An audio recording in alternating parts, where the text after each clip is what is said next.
हाँ जी बेटा, इस तो पहले ਆਪਾਂ ਡਿਸਕਸ ਕੀਤਾਗਾ ਐਫਸੀਆਈ ਬਾਰੇ ਜਾਂ ਜਿਹੜੇ ਬਫਰ ਸਟਾਕਸ ਬਾਰੇ ਹੈ ਨਾ। ਸੋ ਹੁਣ ਆਪਾਂ ਅੱਗੇ ਡਿਸਕਸ ਕਰਦੇ ਹਾਂਗੇ। In 2014, the stock of wheat and rice with FCI was 65.3 million ton, which was much more than minimum buffer norms। ਜਿਹੜਾ ਮਿਨੀਮਮ ਬਫਰ ਨੋਰਮਸ ਤੇ ਉਹਨਾਂ ਨੂੰ ਬਹੁਤ ਜ਼ਿਆਦਾ ਸੀਗਾ ਇਹ 2014 ਦੇ ਵਿੱਚ, ਭਾਵੇਂ ਕਿ these remained constantly higher than the buffer norms। ਲਗਾਤਾਰ ਜੋ ਬਫਰ ਨੋਰਮਸ ਜੋ ਬਣਾਏ ਜਾਂਦੇ ਸੀਗੇ ਉਹਨਾਂ ਨੂੰ ਇਹ ਲਗਾਤਾਰ ਜਿਹੜਾ ਹੈਗਾ ਸੀਗਾ ਹਾਇਰ ਸੀਗਾ। ਸਿਚੁਏਸ਼ਨਸ ਕੀ ਹੋਈਆਂ, ਜੋ ਹਾਲਾਤ ਸੀਗੇ ਉਹਨਾਂ ਦੇ ਵਿੱਚ ਸੁਧਾਰ ਹੋਇਆ ਅਤੇ ਡਿਸਟ੍ਰੀਬਿਊਟ ਸਿਸਟਮ ਸੀ ਜੋ ਫੂਡ ਗ੍ਰੇਨਸ ਦਾ ਗੌਰਮੈਂਟ ਦੁਆਰਾ ਜੋ ਵੱਖ-ਵੱਖ ਸਕੀਮਸ ਲਾਂਚ ਕੀਤੀਆਂ ਗਈਆਂ। There is a general consensus that high level of buffer stocks of food grain is very undesirable and can be wasted। ਇਹ ਜਿਹੜੀ ਹੈਗੀ ਸੀ ਕਿਰਾਏ ਸੀਗੀ ਜਿਹਦੇ ਵਿੱਚ ਦੇਖਿਆ ਗਿਆ ਕਿ ਜਿਹੜੇ ਫੂਡ ਗ੍ਰੇਨਸ ਨੇ ਵੱਡੇ ਪੱਧਰ ਦੇ ਉੱਤੇ ਤਾਂ ਉਹ ਕੀ ਸੀਗੇ, ਇੱਕ ਵੇਸਟਫੁਲ ਸੀਗੇ ਅਤੇ ਉਹਨਾਂ ਦੇ ਦੀ storage of massive food stocks has been responsible for high caring cost. ਅਤੇ ਉਹਨਾਂ ਨੂੰ ਸੰਭਾਲਣ ਦੇ ਵਿੱਚ ਵੱਡੀ ਮਾਤਰਾ ਦੇ ਵਿੱਚ ਜਿਹੜੀ ਹੈਗੀ ਸੀਗੀ ਖਰਚਾ ਆਉਂਦਾ ਸੀਗਾ। ਇਸ ਦੇ ਨਾਲ ਹੀ ਕੀਤੀ ਗਿਆ ਵੇਸਟੇਜ ਦਾ ਡਰ ਰਹਿੰਦਾ ਸੀ and deteriorations in grain qualities. So ਜਿਹੜੀ freezing of MSP for a few years should be considerable seriously. Government ਨੂੰ ਕੀ ਹੈ ਇਸ ਮੁੱਦੇ ਦੇ ਉੱਤੇ ਜਿਹੜਾ MSP ਦਾ ਮੁੱਦਾ ਗਾ, ਮਿਨੀਮਮ ਸਪੋਰਟ ਪ੍ਰਾਈਸ ਦਾ ਮੁੱਦਾ, ਉਹਦੇ ਉੱਤੇ ਕੀ ਹੈ ਬੜੀ ਗੰਭੀਰਤਾ ਦੇ ਨਾਲ ਸੋਚਣਾ ਚਾਹੀਦਾ ਉਹਨੂੰ ਫਰੀਜ਼ਿੰਗ ਕਰਨ ਦੇ ਲਈ। ਦੀ ਇਨਕਰੀਜ਼ਡ ਫੂਡ ਗ੍ਰੇਨਸ ਪ੍ਰਕਿਊਟਮੈਂਟ ਐਟ ਐਨਹੈਂਸ, ਜਿਹੜੀ ਉਹਦੀ ਖਰੀਦ ਹੈਗੀ ਫੂਡ ਗ੍ਰੇਨਸ ਵਧਣ ਦੇ ਕਾਰਨ ਜਿਹੜੀ ਖਰੀਦ ਆ ਉਹਦੇ ਕਾਰਨ MSP ਹੈ ਜਿਹੜੀ ਵੱਧਦੀ ਆ। ਇਹ the result of the pressure exerted by leading food grain producing states, ਜਿਹੜੀਆਂ ਬਹੁਤ ਜ਼ਿਆਦਾ ਜਿਹੜਾ ਹੈਗਾ ਫੂਡ ਗ੍ਰੇਨ ਪੈਦਾ ਕਰ ਰਹੀਆਂ ਸਟੇਟਸ, ਉਹਨਾਂ ਉੱਤੇ ਪ੍ਰੈਸ਼ਰ ਬਿਲਡ ਹੋ ਜਾਂਦਾ। ਜਿਸ ਤਰੀਕੇ ਨਾਲ ਪੰਜਾਬ, ਹਰਿਆਣਾ, ਆਂਧਰਾ ਪ੍ਰਦੇਸ਼। ਇਸ ਤੋਂ ਇਲਾਵਾ as a procurement is concentrated in a few prosperous regions। ਉਹ ਖੁਸ਼ਹਾਲ ਇਲਾਕੇ ਨੇ ਜਿਨ੍ਹਾਂ ਉੱਤੇ ਇਹ ਸਾਰੀ ਜਿਹੜੀ ਹੈਗੀ ਖਰੀਦਦਾਰੀ ਉਹਨਾਂ ਉੱਤੇ ਕੰਸਨਟਰੇਟ ਹੋ ਰਹੀ, ਜਿਵੇਂ Punjab, Haryana, western, Uttar Pradesh, Andhra Pradesh and lesser extent in West Bengal.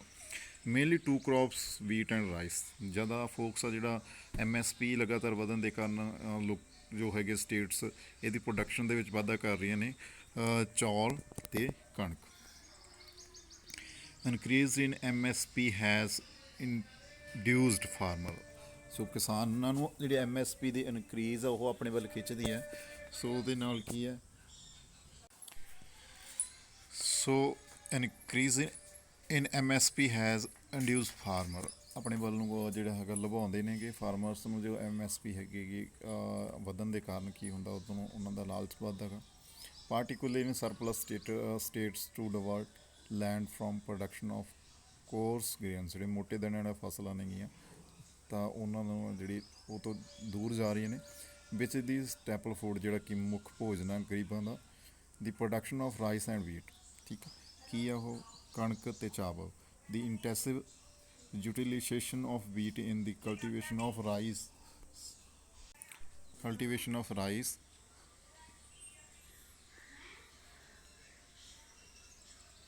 has also led the environment degradation। ਜੋ ਲਗਾਤਾਰ ਕੀ ਆ ਜੋ ਝੋਨੇ ਦੀ ਫਸਲ ਹੈ, ਜੀਰੀ ਦੀ ਫਸਲ ਹੈ, ਚੌਲਾਂ ਜਿਹਨੂੰ ਆਪਾਂ ਚੌਲ ਕਹਿੰਦੇ ਹਾਂ, ਉਹਦੇ ਵਿੱਚ ਜਿਹੜਾ ਹੈਗਾ ਵਾਧੇ ਦੇ ਕਾਰਨ ਕੀ ਹੈ ਜੋ ਵਾਤਾਵਰਨ ਜਿਹੜੀ ਗਿਰਾਵਟ ਵੀ ਆ ਰਹੀ ਹੈ। ਦੀ ਫਾਲ ਇਨ ਦੀ ਵਾਟਰ ਲੈਵਲ, ਪਾਣੀ ਦਾ ਲੈਵਲ ਵੀ ਲਗਾਤਾਰ ਨੀਚੇ ਚਲਾ ਜਾ ਰਿਹਾ।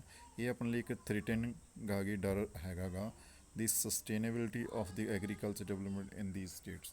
ਜਿੱਥੇ ਜ਼ਿਆਦਾਤਰ ਇਹ ਵਾਧਾ ਹੋ ਰਿਹਾ ਇਹ ਫਸਲਾਂ ਦੇ ਵਿੱਚ, ਉੱਥੇ ਇਹ ਨਾਲ ਦੀ ਨਾਲ ਫੂਡ ਗ੍ਰੇਨ ਦੇ ਵਿੱਚ ਵਾਧੇ ਦੇ ਨਾਲ ਦੀ ਨਾਲ ਆਪਾਂ ਨੂੰ ਵਾਤਾਵਰਨ ਨਾਲ ਜੋ ਸੰਬੰਧਿਤ ਸਮੱਸਿਆਵਾਂ ਨੇ ਅਤੇ ਪਾਣੀ ਦੀ ਜਿਹੜੀ ਸਮੱਸਿਆ ਉਹ ਵੀ ਫੇਸ ਕਰਨੀ ਪੈ ਰਹੀ ਹੈ, ਜਿਹੜਾ ਕਿ ਇੱਕ ਖਤਰੇ ਦੀ ਘੰਟੀ ਹੈਗੀ ਆ।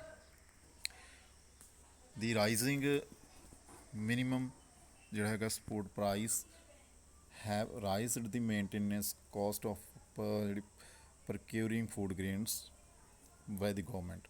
ਲਗਾਤਾਰ ਕੀ ਹੈ ਜੋ ਉਹਨਾਂ ਨੂੰ ਫੂਡ ਗ੍ਰੇਨਸ ਨੂੰ ਪ੍ਰਕਿਊਰ ਕਰਨਾ ਗਾ, ਦੇਖ ਰੇਖ ਕਰਨੀ ਹੈ। ਸੋ ਫੂਡ ਗ੍ਰੇਨਸ ਦੇ ਵਧਣ ਨਾਲ ਉਹ ਕੋਸਟ ਵੀ ਲਗਾਤਾਰ ਵੱਧਦੀ ਜਾ ਰਹੀ ਹੈ। ਰਾਈਜ਼ਿੰਗ ਟਰਾਂਸਪੋਰਟੇਸ਼ਨ ਜਿਹੜੀ ਹੈਗੀ ਟਰਾਂਸਪੋਰਟੇਸ਼ਨ ਢੋਟਵਾਈ and storage costs of FCI are other contributing factor in these increases।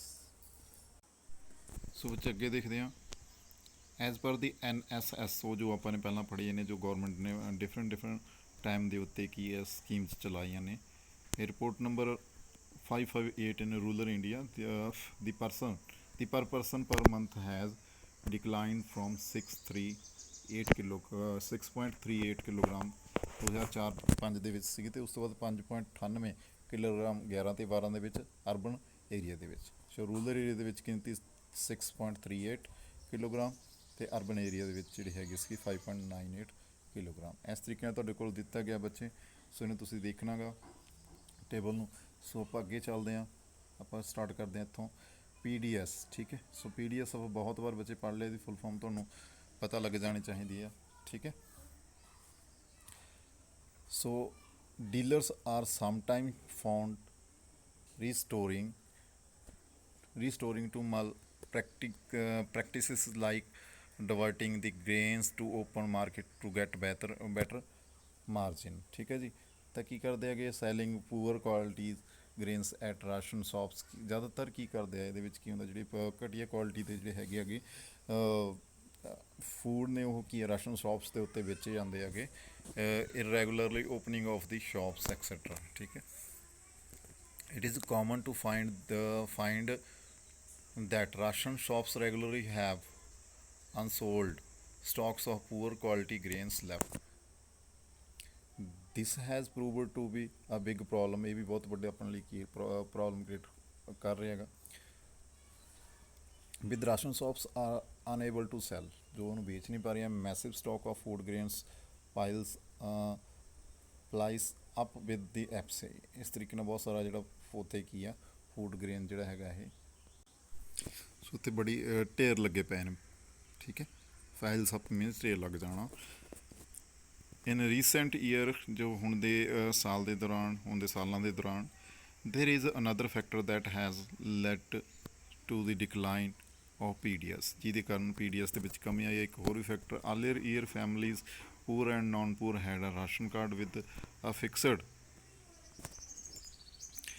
fixed quota of items such as rice, wheat, sugar, etc।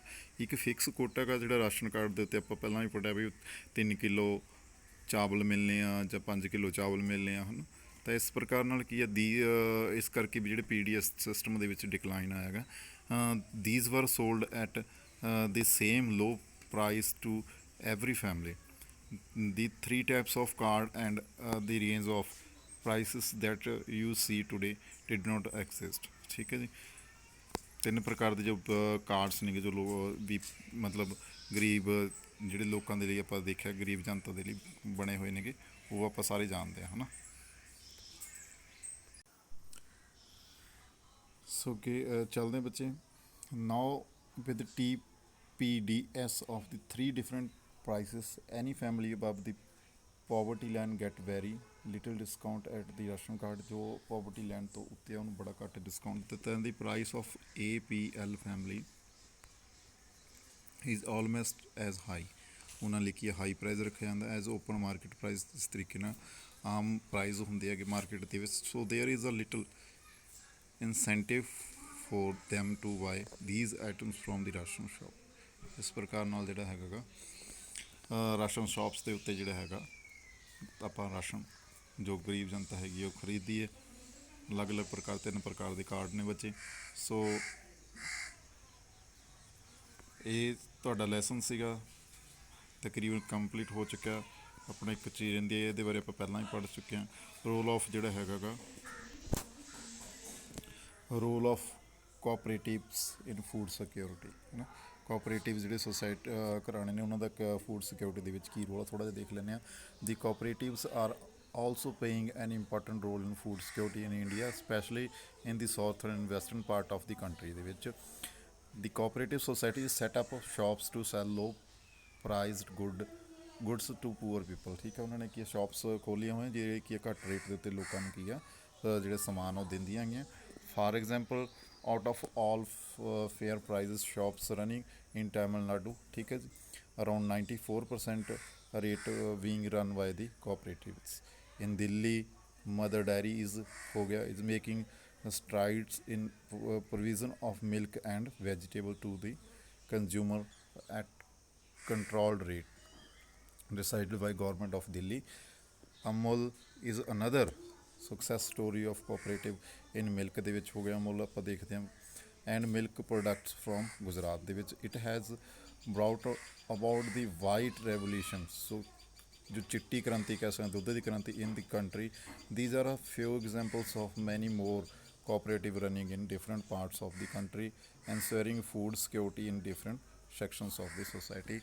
ਇਸ ਤਰੀਕੇ ਨਾਲ ਹੀ ਹੋਰ ਜਿਹੜੀਆਂ ਚੱਲ ਰਹੀਆਂ ਨੇ ਆਪਣੇ ਕੋਲ. Similarly in Maharashtra Academy of Development Science has facilitated a network of NGO for setting up grain banks in different regions, ਠੀਕ ਹੈ ਜੀ.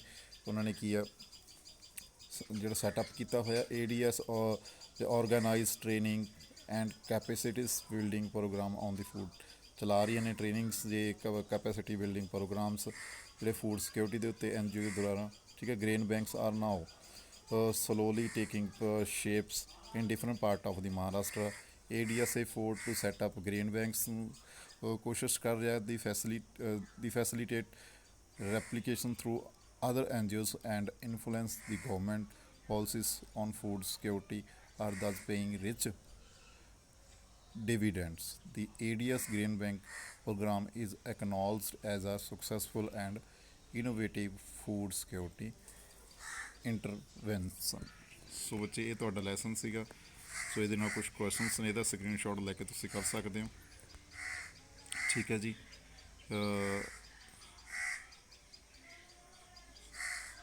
ਦੈਨ ਸੋ ਕੋਈ ਪ੍ਰੋਬਲਮ ਆ ਬੱਚੇ ਮੇਰੇ ਨਾਲ ਡਿਸਕਸ ਕਰੋ. ਸੋ ਇਹ ਤੁਹਾਡਾ ਲੈਸਨ ਸੀਗਾ. Thank you so much. Food security in India ਜੋ ਆਪਣਾ ਕੰਪਲੀਟ ਹੋ ਚੁੱਕਿਆ ਜੀ.